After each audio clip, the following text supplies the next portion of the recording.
Hello, everyone. My name is Owen. I am one of the co founders of West Michigan Weather. And today we're going to be talking about day 3 for Severe Weather Awareness Week 2024. Today we're going to be covering the watch versus warning discussion. There's a couple questions we're going to answer. What are watches? What are warnings? And then what are advisory statements? I know this is a area of confusion for a lot of people. And that's actually something that the National Weather Service is hoping to address over the next year or two or so. Statements that we're going to be talking about will likely be phased out in the coming year or so. But that's neither here nor there. We're going to talk about what is currently being put out by the National Weather Service today. All right. So we're going to start with tornado products. So watches and warnings can come out as either a tornado warning or a tornado watch, or a severe thunderstorm warning or a severe thunderstorm watch. First, we're going to talk about tornado warnings and tornado watches. So the big difference between watches and warnings are watches are proactive and warnings are reactive. If a tornado watch is issued, it's giving you time to prepare. Get familiar with your tornado safety plan, move things inside that you might need to move inside, let your family and friends know that, hey, there might be some bad weather today. This is several hours in advance most of the time. Warnings, they're reactive. They necessitate immediate action to protect yourself and your property. So we'll move into the watch versus warning graphic we have here. This pretty much sums it up pretty well. Again, the watch means that there's weather conditions that could cause a tornado to form. Again, this is more down the line. That's what that second bullet point says there. This is something that's going to happen over the next several hours. This is nothing immediate, but means keep your eyes out, make sure that you know what you're going to do if there's a warning issued, and you ensure you have a way to get those warnings should they come. Again, this is also a time to let your family and friends know that, hey, there could be some bad weather happening today. Make sure to stay weather aware. And then we move over to the warning side, and you can see by that first bullet point, this is where you need to take immediate action to protect yourself. Get your family, get your pets, get your phone charger, and get down to the basement as quick as you can. Get into that bathtub, get into that bathroom on the inside, in a sturdy building, not a mobile home. You need to get to a substantial shelter. A mobile home can barely survive weak tornadoes. So if it's anything of significance, it's important to get to a sturdy shelter. And that's why it's important to make these tornado plans ahead of time. Figure out what you're going to do if there ever were to be a tornado. So protect yourself from debris. If you've got a helmet, bike helmet's perfect. That's wonderful. Use that. Use blankets, pillows, anything you can to cushion the blow of debris. And then make sure you have a phone or a way of receiving alerts so that you know when the all clear is given. Oftentimes, there's potential for another severe thunderstorm or another tornado warned storm to be following up the storm that just went through in certain environments. So it's important to be paying attention to that. So always have a way to receive alerts no matter what happens during the day. And then this is kind of more of a visual, geographical example of this. So the home icon number 1 right here, there's a tornado expected. Tornado is imminent. A tornado is occurring or will shortly occur in this red polygon here. So again, that's what we talked about. You got to be going to shelter. You got to be moving now. And then in this yellow polygon, usually lines up with the county lines. There's tornadoes possible in this area. Again, weather conditions are favorable for thunderstorms that are capable of producing tornadoes. So anywhere in this yellow here, there's risk for that. Again, that doesn't mean that a tornado is going to be coming for you, like in this red area here. It just means stay alert for it. And then if there is a tornado warning issued, you will get something like this displayed on your phone. This is a wireless emergency alert. It comes through kind of like an Amber Alert will if you've never experienced it before. It's going to be very loud, full volume, and it will wake you up. It will get your attention. That's the idea of it. And then there's a few different tornado warning types. There's your standard warning type. This is the tornado warning that everyone knows. There's two ways that tornado warnings can be issued. Most of the time, tornado warnings are issued by radar indicated rotation. So the meteorologists at the National Weather Service look at radar data and they see that there's rotating winds above a certain area and that it has the potential to drop a tornado. Otherwise, there can be a tornado that has been confirmed by trained spotters or emergency management. So that means a police officer or firefighter or a certified storm spotter calls the National Weather Service or 911, and they get confirmed reports of a tornado on the ground. Again, this will just be a tornado warning. Just like if there's radar data that's indicative of a tornado on the ground, if the National Weather Service can see debris up in the air through the radar, that means that they know, okay, there is a tornado on the ground bringing debris up into the air. We can issue a tornado warning or upgrade it to a confirmed tornado warning now. And then moving on to the right, there's these PDS warnings. These are particularly dangerous situation tornado warnings. This means that there is a damaging tornado on the ground, a strong damaging tornado. This tornado could be violent and on the ground for a while. These kind of warnings often get displayed for tornadoes that have multiple reports and there's been witness to the damage that has produced. So if a storm spotter sees a tornado and then comes up behind it and witnesses significant damage, they'll call that into the National Weather Service. The National Weather Service will upgrade the tornado warning to a PDS warning.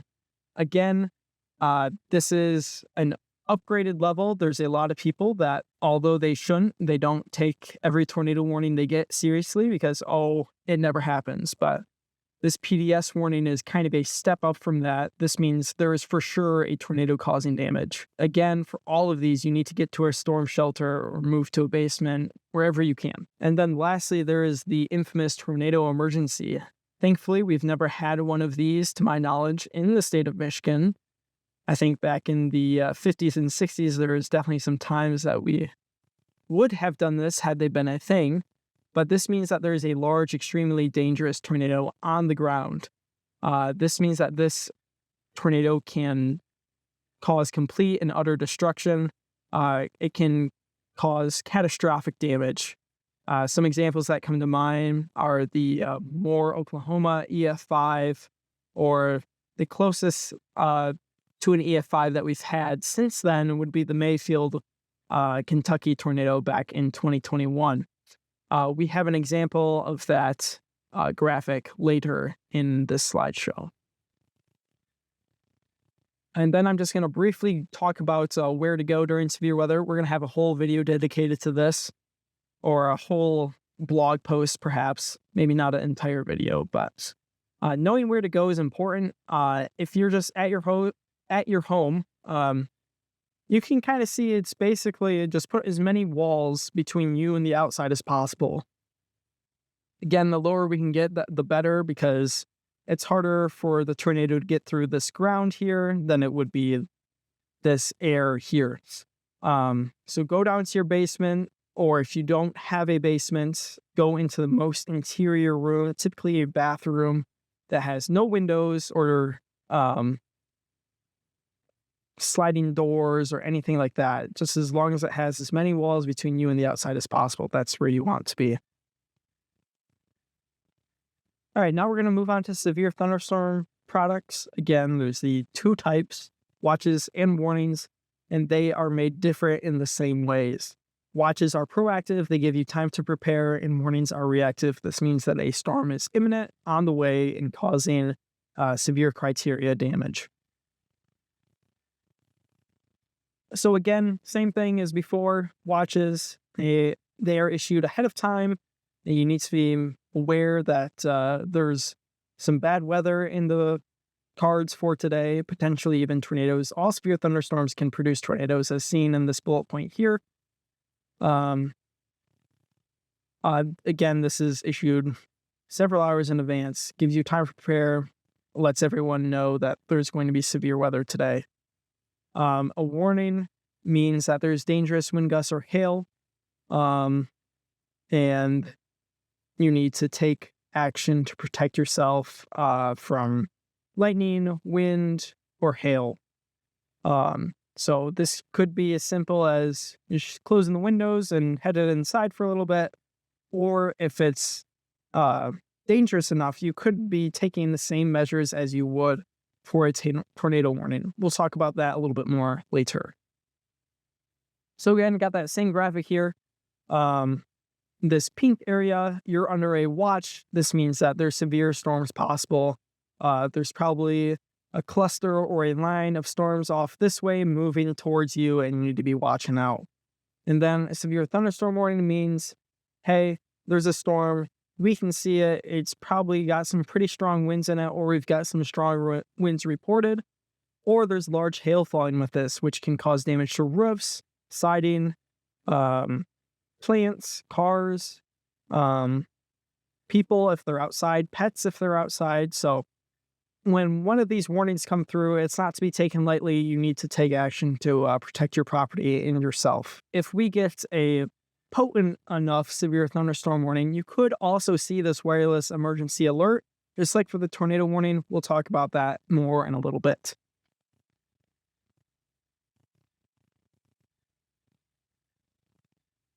So what is a severe thunderstorm warning? Well, it's a storm that produces damaging winds of at least 58 miles an hour or large hail of at least 1 inch, which is about the size of a quarter. Then there's a few other things that are associated with severe thunderstorms. Lightning, obviously, lightning can kill. Lightning is very frequent with these storms, and it's very unpredictable. These storms can also produce flooding, flash flooding. Flooding is the #1 killer of all weather events, so that's also not to be taken lightly. And then there's a few different types of severe thunderstorm warnings. There is the standard warning, which has that at least 58 mile an hour winds or hailstones greater than a quarter but less than $0.50 in size. This is going to cause damage to roofs, siding, and trees, and then hail damage to roofs, windows, and vehicles. This means move inside, stay away from windows, just let the storm pass, make sure that you don't have pets or family members outside. And moving on to considerable tag, this means that there's a little bit of a more potent storm coming through with damaging wind gusts between 70 and 80 miles an hour, which is capable of producing wind damage to roofs, siding, and trees. Probably more intense damage and more widespread than what would be associated with a standard warning. And then hailstones up to 2.5 inches in diameter, or just shy of a baseball. This will cause pretty significant damage to roofs, windows, and vehicles. And I'd recommend moving to the lowest floor of a sturdy building and definitely away from those doors and windows. Baseballs coming at you at 70 miles an hour is very dangerous, and you definitely want to be inside for those situations. And then we have the destructive tag severe thunderstorm warnings. These will also send out that wireless emergency alert on your phone. It's going to make that really loud noise. It's going to pop up a message on your screen telling you to take shelter inside of a sturdy building. This is for winds over 80 miles an hour. That's tornado strength winds. That's EF1 winds. So definitely capable of producing some pretty strong damage. And then hailstones, anything bigger than a baseball, also meets the criteria of a destructive tag. This is going to cause quite significant damage. A lot of trees will be severely damaged. Homes can have a good portion of their shingles ripped off. Parts of roofs can be ripped off, and a lot of siding damage can be caused. And then hailstones anywhere bigger than a baseball can punch holes through just about anything. They're going to hurt. They can seriously injure people if they're outside and unprotected. Pets will be certainly injured by hailstones this large. It's important to take these warnings very seriously. Certainly you need to move inside of a sturdy structure that will protect you from all of this. All right, so here's some recent examples of severe thunderstorm warnings and watches. So on the left, we have a severe thunderstorm warning from February 28th for Kalamazoo County. So this is just a standard warning. It's for 60-mile-an-hour winds and 1-inch hail. So just at the threshold of the basic severe thunderstorm warning criteria. Again, this was just last month, towards the end of the month. We were actually chasing this storm.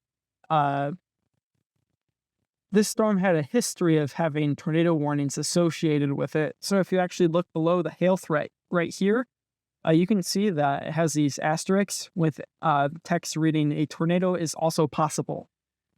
Though every severe thunderstorm warning can produce tornadoes, this storm in particular had been showing some characteristics that are kind of signaling to the meteorologists at the National Weather Service that this particular storm is more capable than some of the other storms around it, and it has a history of being very close to producing a tornado. This storm actually went on to produce a tornado not much further down the road, right about here.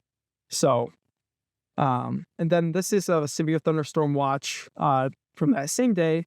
Again, it mentions that a couple of tornadoes were possible for this day, and we actually had 2 tornadoes inside of this yellow area here.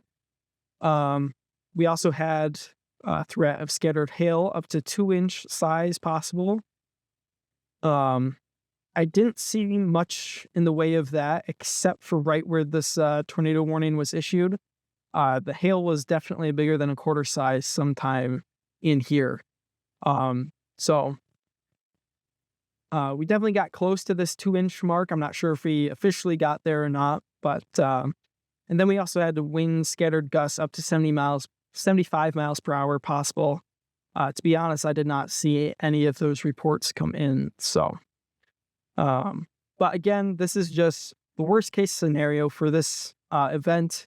This is what the Severe Thunderstorm Watch is for.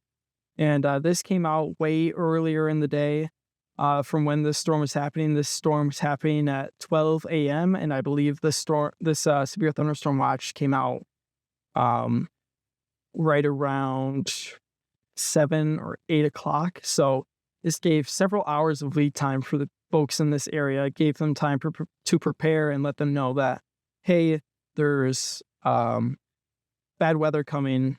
Start thinking about what you're going to do if something happens. So then if you look down here in the potential exposure areas, again, if you look at this watch, it has 5 million people included in it. And then in this warning, there's only 170,000 people included in it. So the watches are a much more macro scale. They're affecting a lot more people. They're giving a heads up to a lot more people saying that, hey, something could happen. Every one of you needs to just be alert. And then this warning is telling a much smaller percentage of that total group that, hey, you need to take action right now. So that's the nice thing about having these storm-based warnings. It wasn't too long ago that we were warning entire counties for tornado warnings and severe thunderstorm warnings, even though it was just a small portion of the county being affected. So that has helped reduce the number of false alarms for some people, and it has helped people take warnings and watches more seriously. And then here's those considerable and destructive tags I was talking about. So here's a considerable severe thunderstorm warning on the left here. There's nothing really of note or significance about that, about this storm. There's Nothing that differentiates it from that other than the wind threat here of being up to 70 miles an hour. This particular storm also had that tornado possible tag. I'm not entirely sure if this storm ever did produce a tornado, but I know this is one of our more recent considerable tag storms. This severe thunderstorm warning was from August 24th, 2023, and it is a destructive tag severe thunderstorm warning. You can see that by this red bar at the top here. It says, "This is a life-threatening situation. Seek shelter now." And that is for the 80-mile-an-hour winds that were being produced from the parent storm that produced the tornado in Plainfield and Alpine Township in Kent County back on August 24th. I believe there were definitely some 60 to 70-mile-an-hour winds in this area. I'm not sure if it ever got to the 80-mile-an-hour mark, but I know that there is some pretty widespread damage in the Greenville, Belding, and Smyrna areas. So again, these destructive tag warnings, they'll push out that wireless emergency alert onto your phone. And these are definitely ones you're going to want to be inside for. There's going to be falling tree limbs. There's going to be debris from potentially even road signs or shingles from houses. All of those will hurt quite a bit if you get hit by them. So you want to make sure that you're inside for these kind of storms. So if you're not inside of a tornado warning polygon, just know that there is still a threat to your life just with the associated storms with a tornado. And then the more recent examples of tornado products here in Michigan are for this tornado warning here on the left. This is actually the tornado warning that followed up that severe thunderstorm warning that I was talking about that I said did end up producing a tornado. This one here is just radar indicated at this point. It did later go on to be confirmed tornado warning right around the Marshall area. But this radar indicated tornado warning still ended up producing a tornado. So it's important to take all tornado warnings seriously. So we had actually just gotten off of this storm because I had a history of being tornado warned and had not produced. It was getting late at night. So we decided that we didn't want to chase this storm anymore. Chasing storms at night is pretty dangerous, and there's little proactive measures that we can do by chasing a storm at night. So, and then the most recent event of a tornado watch that we have is back July 13th of 2023. This is again for a couple tornadoes possible, isolated hail up to a quarter size possible, and isolated gusts up to 65 miles an hour possible. This is a pretty low-end tornado watch in terms of the verbiage used. Can't really think of anything significant that occurred back on this day, but this is just the most recent one we have at our disposal.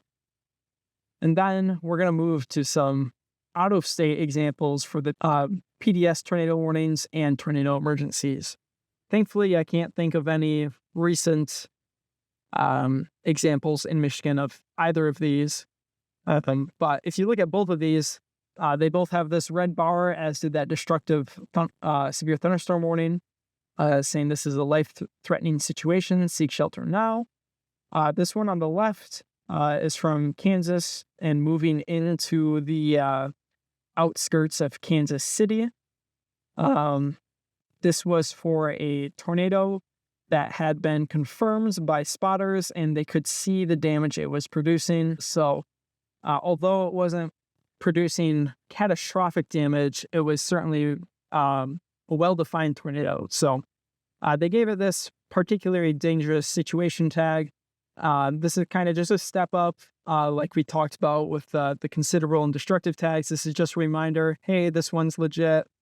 You need to be taking this serious. Even though you should be taking every warning serious, this one is, we're 100% on this one. So, and then the tornado emergency.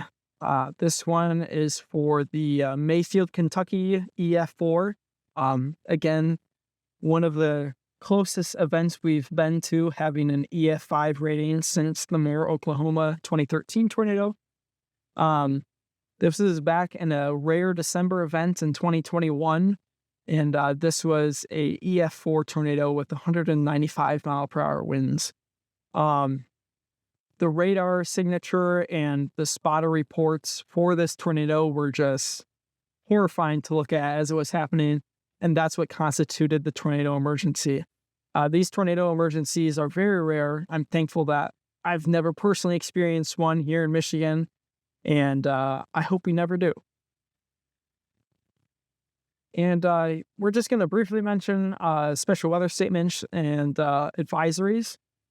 Special weather statements are for thunderstorms that could be causing less than severe criteria hazards like winds around 40 miles an hour, as in this example, or penny-sized hail that's smaller than an inch. So it's not severe, but it's still going to cause an inconvenience. It's still going to be stormy. It could blow some furniture around outside. So it's nice that the National Weather Service still gives heads up about these storms. And again, they can overperform sometimes, especially in outflow dominant situations. We could get some briefly severe winds out of these kind of storms. So these special weather statements can also be issued for other things. There's wind advisory and fog advisories over here. They have a certain criteria that needs to be met for them to be issued. But if it's going to be foggy early in the morning, but not for the required amount of time, then they might put out a special weather statement across the whole area for that as well. But these wind advisories and these fog advisories here on the right, we'll talk briefly about them. Wind advisories are issued for winds that aren't occurring with a severe thunderstorm warning. It's just going to be a breezy day out today. So this is for sustained winds 30 miles an hour or greater for 1 hour or more, or any gusts 45 miles per hour or greater.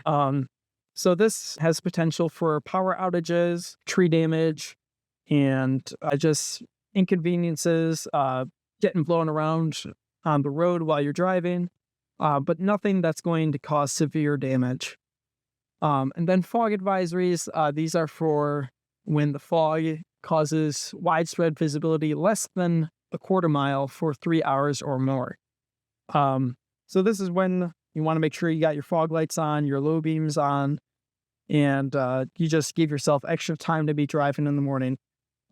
Say this only happens over the course of an hour from like 7 to 8 a.m., the National Weather Service can put out one of these special weather statements to cover that, since it doesn't meet the criteria of a fog advisory.